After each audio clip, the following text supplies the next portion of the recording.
Assalamualaikum warahmatullahi wabarakatuh. Jumpa lagi bersama saya Fajar Rohman Hariri di channel Dosen Deso. Dan pada video kali ini kita akan membahas beberapa soal. Ada 10 soal mengenai SKB CPNS 2019 untuk soal-soal pedagogik. Ini terutama untuk teman-teman yang formasinya guru ya, guru atau ya pengajar lah, pengajar gitu ya. Dan karena saat ini kan masih dalam masa pandemi, jadi ada kemungkinan beberapa soal pedagogik yang muncul mungkin juga berhubungan dengan COVID atau Corona atau masa pandemi seperti sekarang ini. Terutama kan sekarang pembelajarannya itu jarak jauh atau daring ya. Mungkin saja soal-soal seperti itu akan muncul. Jadi yuk pantengin video ini.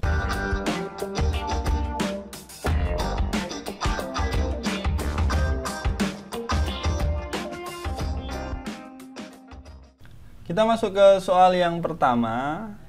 Pelaksanaan kebijakan pendidikan dalam masa darurat COVID-19 diatur dalam A. Surat Edaran Mendikbud nomor 4 tahun 2020, B. Surat Edaran Mendikbud nomor 14 tahun 2020, C. Surat Edaran Mendikbud nomor 15 tahun 2020, D. Surat Edaran Mendikbud nomor 6 tahun 2020.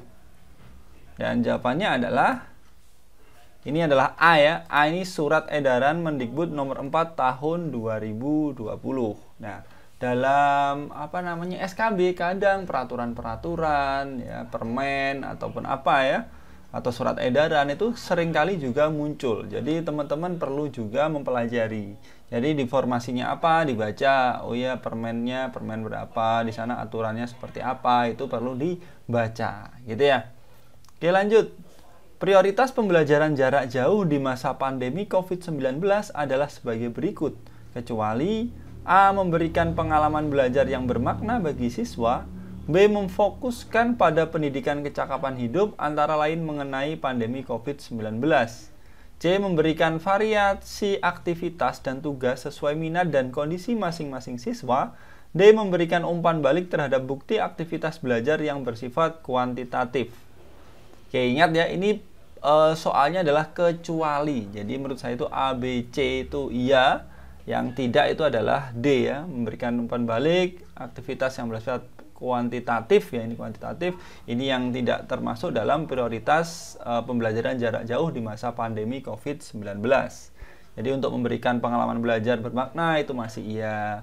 Pada pendidikan kecakapan hidup mengenai pandemi COVID itu ya. Memberikan variasi aktivitas dan tugas sesuai minat dan kondisi masing-masing siswa itu juga iya. Jadi yang tidak adalah D. Oke, lanjut kita ke soal berikutnya. Pada masa pengenalan lingkungan sekolah, data menunjukkan sebagian besar siswa baru selalu mencuci tangan dengan prosedur yang benar tanpa harus diminta oleh siapapun. Hal tersebut menunjukkan bahwa sebagian besar siswa menguasai aspek A. Sikap dan keterampilan, B. Pengetahuan dan sikap, C. Keterampilan dan pengetahuan, D. Keterampilan, pengetahuan, dan sikap. Jadi kalau di sini sudah terlihat sih sebenarnya ya. Jadi dia mencuci tangan dengan prosedur yang benar tanpa harus diminta. Berarti jawabannya adalah D ya, keterampilan, pengetahuan, dan sikap. Oke, kita lanjut ke soal berikutnya. Dalam pembelajaran diskusi, Susi mampu menyampaikan pendapatnya dengan bahasa yang baik dan lancar. Siska sebagai moderator kelompok diskusi mengapresiasi pendapat Susi ya, dan meminta anggota kelompok untuk memberi tanggapan. Dalam konteks tersebut sesungguhnya A. Susi menguasai aspek pengetahuan, B. Siska belum memiliki keterampilan berkomunikasi, C. Siska memiliki aspek afektif atau sikap yang baik, D. Susi dan Siska menguasai aspek pengetahuan yang baik. Oke, jawabannya adalah C ya, ini Siska memiliki aspek afektif atau sikap yang baik.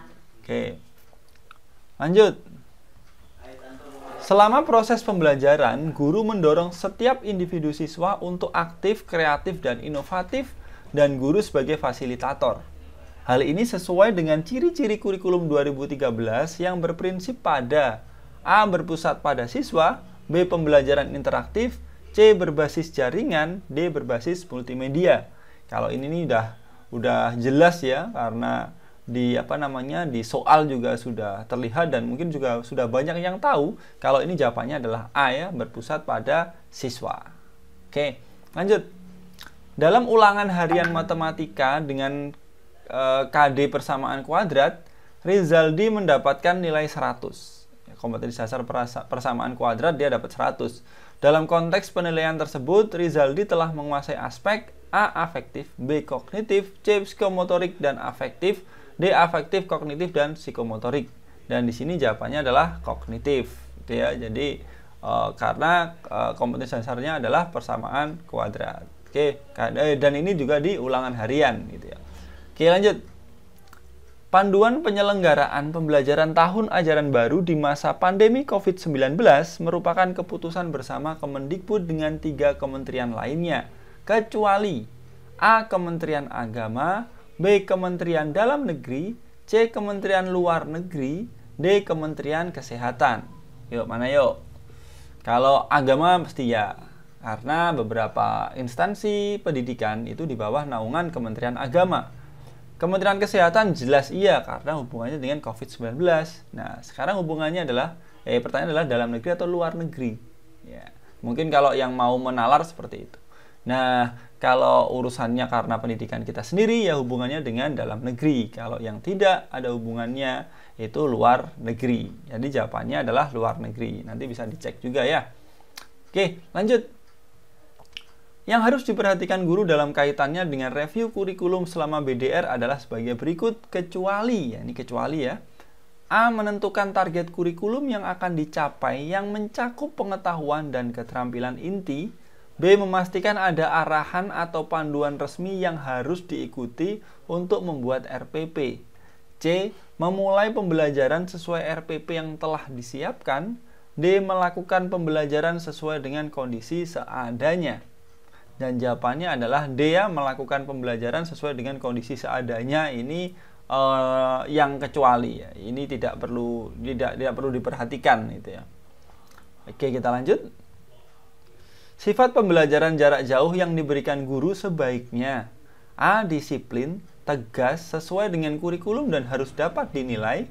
B. Menyenangkan, tugas tidak sulit, dikerjakan oleh orang tua, hasilnya tidak perlu ditunjukkan. Ini jelas enggak ya B ya.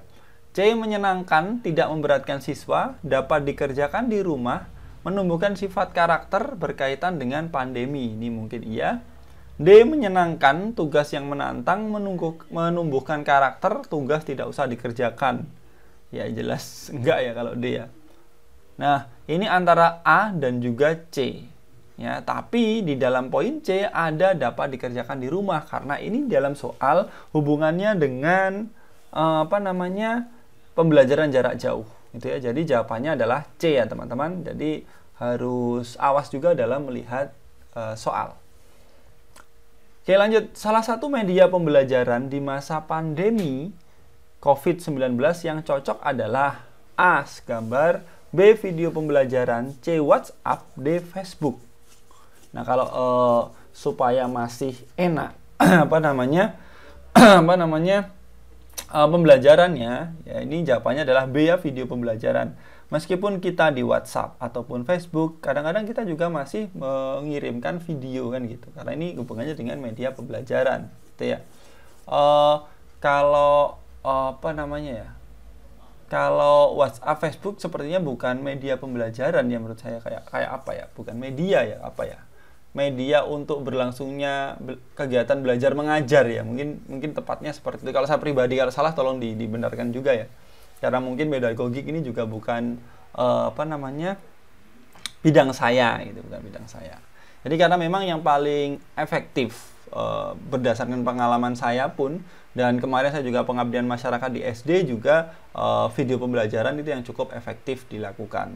Itu kalau meskipun pakai WhatsApp, mereka juga ngirim video pembelajaran, setelah itu baru untuk pengumuman tugas atau apa juga via WhatsApp. Tapi tetap ada video pembelajaran. Di Facebook pun juga seperti itu. Oke, itu teman-teman,